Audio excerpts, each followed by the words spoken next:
The morning sun streamed across the city like a gentle promise of another ordinary day, though fate had already written something extraordinary into its hours. The café on the corner of 7th and Main was bustling as usual, its glass windows fogging slightly from the heat of frying pans, steaming espresso machines, and the chatter of customers who hurried in before work. Among the clinking plates and the smell of roasted beans was a waitress who many hardly noticed. Her name was Aisha. She was a young black woman, maybe in her late 20s, with tired but determined eyes. The world had not been kind to her, in many ways, but she had taught herself to move with a quiet resilience that people sometimes mistook for invisibility.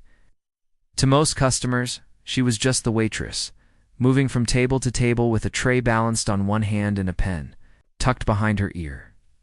That morning, as Aisha refilled coffee cups and scribbled orders on her pad, her thoughts were half elsewhere. Rent was due again. The manager had been threatening to cut shifts, and her younger brother Jamal had called late last night, asking for money she simply didn't have.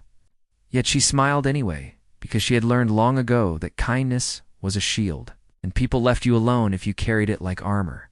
By mid-morning, the café began to thin out, the rush of commuters replaced by parents with strollers, tourists with cameras dangling from their necks, and an occasional businessman tapping impatiently at his laptop. Aisha noticed a pair of twins no older than 5 sitting near the window. Their faces were identical, framed by soft curls, their laughter bubbling like a secret language only they understood. They were with a woman who seemed distracted, maybe their nanny.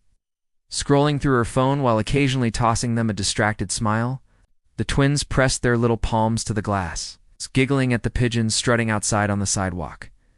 Aisha had a soft spot for children. Something in their innocence made her forget, just for a moment, the heaviness she carried. She smiled at the twins as she passed, and one of them stuck out his tongue playfully, making her chuckle under her breath. Moments later, the cafe door swung open, and a man in a suit rushed in, speaking quickly into his phone. He didn't notice anyone, didn't notice the children, didn't notice Aisha balancing a tray full of hot drinks. But life has a way of weaving people into one another's stories when they least expect it. Outside, the city noises roared on car horns, footsteps, the squeak of bus brakes. Aisha had just set down a plate of pancakes when she heard the sudden scrape of a chair, the startled cry of a child. Her eyes shot to the window, and her heart lurched. One of the twins had climbed onto the ledge near the open window, reaching for something outside, maybe chasing the flutter of a pigeon's wing. In a heartbeat, his twin followed. The nanny's head was still bent, oblivious, her thumbs tapping on the glowing screen. And then it happened, the slip, the gasp. The sight that froze Aisha's blood. Both children tumbled forward. No one else saw. Not the nanny. Not the suited man still barking into his phone. Not the couple arguing over their check. But Aisha saw. An instinct didn't wait for thought. She dropped her tray, glass shattering at her feet, and lunged toward the window. Her hands shot out, and for a second she felt nothing but air than tiny wrists in her grip, the weight of 2 small bodies pulling her forward. The edge of the window frame dug into her stomach, and her knees banged against the table behind her. With a guttural cry, she hauled them upward, dragging them back inside. The cafe went silent. Cups paused. Halfway to mouths, forks froze in the air. The nanny looked up finally, gasping as she saw the twins sprawled safely on the floor, tears streaming down their flushed cheeks. Clinging to Aisha like she was the only solid thing in a terrifying world, Aisha's chest heaved as she held them close, her arms trembling, adrenaline still surging through her veins. One of the twins sobbed against her shoulder. The other whispered a shaky thank you. Though his small voice barely rose above the stunned quiet of the cafe, the nanny's phone clattered to the floor as she rushed over, her face pale.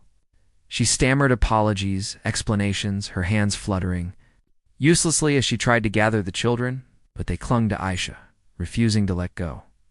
By then, the suited man had ended his call and looked up, frowning at the commotion. He stepped closer, his brows knitting as his eyes landed on the children, and then widened with recognition. The cafe erupted into hushed murmurs. People whispered about the waitress who had dropped everything to save the kids, about how close it had been, about the nanny's negligence. Phones appeared, some already recording, capturing the trembling hands, the shattered tray, the sight of the twins clinging to the waitress's apron. But Aisha wasn't thinking about any of that. She was thinking about how close they had come. To death, about the echo of their fall playing again and again in her mind. She pressed her cheek to the crown of one child's head, steadying her own shaking. She didn't know who they were. She didn't know who their father was. All she knew was that they were safe. And sometimes that was enough. But fate, relentless as ever, had more in store. The silence that had gripped the cafe shattered when one of the twins hiccuped through his sobs, clutching Aisha's apron tighter. The nanny reached again, murmuring, "It's okay, sweetie. It's okay." But the boy turned his head and pressed his face into Aisha's chest. The other twin mirrored him, tiny arms locked around her waist. It was instinctual, primal children. Knew who had protected them, and they weren't ready to let go. The suited man stepped closer now, and the crowd parted around him without even realizing it. He had a presence that demanded attention not just because of the crisp lines of his tailored jacket or the gold cufflinks glinting at his wrists, but because of the authority in his walk, the confidence in his gaze. Yet in this moment, that confidence faltered. His eyes locked on the two small figures clinging to a waitress whose name he didn't know. Something in his chest twisted. Ethan, Elijah. His voice cracked as he said their names. The twins' heads jerked up, tears streaking there. "Identical faces, Daddy." They cried in unison. The cafe gasped again, whispers spreading like ripples on water. So that was who he was, their father. And not just any father. Someone recognized him now, pointing subtly. His name traveled in hushed tones, a powerful real estate developer. One of the city's wealthiest men, a figure whose photos often appeared in business magazines. Marcus Whitmore. The nanny stumbled backward, pale as paper, stammering apologies that Marcus didn't even hear. His gaze was locked on Aisha, on the stranger kneeling on the cafe floor with his sons wrapped around her. She hadn't realized yet who he was, hadn't realized the weight of the lives she had just saved. To her, they were just children, fragile and precious. Marcus crouched down, his expensive suit brushing the shattered glass, his hands trembling as he reached for his sons. "You're okay, you're safe now. Daddy's here." His voice was thick with emotion, breaking past the polished veneer he wore in boardrooms and gala dinners. But Ethan and Elijah shook their heads stubbornly, refusing to release Aisha. She blinked at him, startled by the recognition of the name the twins had shouted. She had seen his face once before, a billboard advertising a new skyscraper, on the news when he donated millions to rebuild a hospital wing. But up close, he was not a polished photo. He was a father on the edge of breaking. Finally, gently, she loosened the twins' grips. "It's okay," she whispered, her voice soft and steady. "Your daddy's here." The boys whimpered but let Marcus pull them into his arms. He cradled them both, pressing frantic kisses to their hair, tears spilling down his cheeks unashamedly. The cafe had gone completely silent now, strangers watching a man they had only known through headlines reduced to a trembling father. Grateful beyond words. Marcus looked up at Aisha then. Their eyes met. And for a moment, the world narrowed to the two of them, the waitress still kneeling on the ground. Glass cutting into her knees, her apron stained, and the billionaire clutching his children. He opened his mouth, but no words came. What words could possibly measure what she had done? A manager bustled over, anxious to restore order. "Everything's okay, folks," he said loudly. "Please finish your meals. Nothing more to see here." But of course there was everything to see. Phones had already captured it all. By the next morning, videos of the waitress who saved the Whitmore twins would flood the internet. Now, though, it was just them. Marcus rose to his feet, still holding his sons. He reached into his jacket as if by reflex, pulling out a business card, but then he stopped. To hand her a card to offer money immediately, it felt transactional. Cheap, wrong. This wasn't a deal. This was life itself. Instead, he said, "What's your name?" Aisha, she murmured, still catching her breath. He nodded once, slowly, as though memorizing it, as though the sound of it might anchor him. Aisha, Aisha, Aisha. His throat tightened. I don't know how to thank you. You don't need to, she said quietly. They're safe. That's enough. But to Marcus, it wasn't enough. It could never be enough. The nanny tried again, voice shrill now, trying to defend herself, babbling excuses about how it had all happened so fast. About how she only looked away for a second?